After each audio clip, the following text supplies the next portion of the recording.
Hello, third grade. This is your religion lesson for Thursday, the 26th.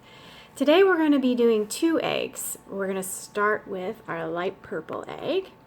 And in the Bible it says, "He took a cup, and when he had given thanks, he gave it to them, saying, 'Drink of it, all of you, for this is my blood of the covenant, which is poured out for many for the forgiveness of sins.'" And that's from Matthew 26, chapters 27 through 28. Okay, so let's see what's inside. We have a little chalice like we use at Mass. And these words remind us of the words that we hear at Mass. They're a little different. Jesus had a special dinner with his disciples, 12 of his closest friends who traveled with him and learned from him. During the meal, Jesus stood up and held out the cup and gave everyone a drink. Then he said something that was hard for them to understand.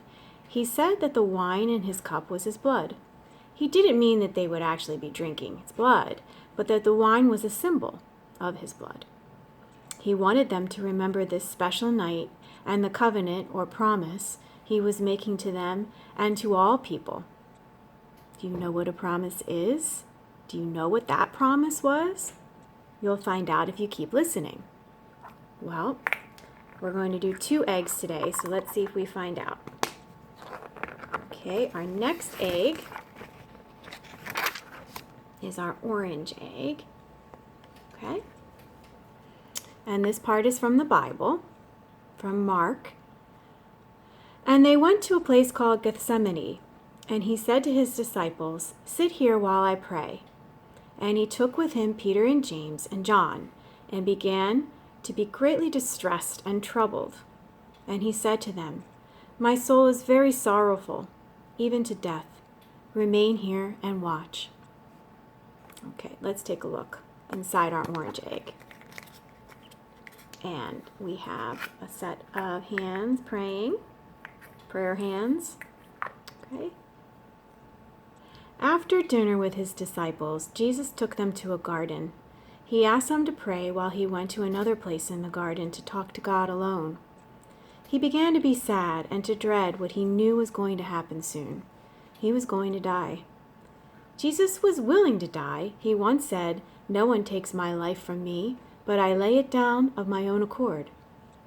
You see, one of the remarkable things about Jesus was that like no one before or since, he was both God and man at the same time. The God part of him was willing to die because of his great love, but the human part of him did not want to experience the great pain, and he would surely suffer by dying on a cross. When you are afraid or sad, you should do just as Jesus did and pray.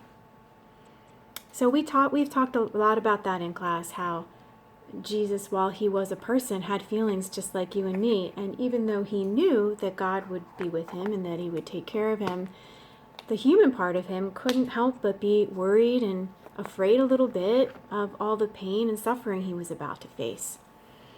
Okay, so that's it for our eggs for today.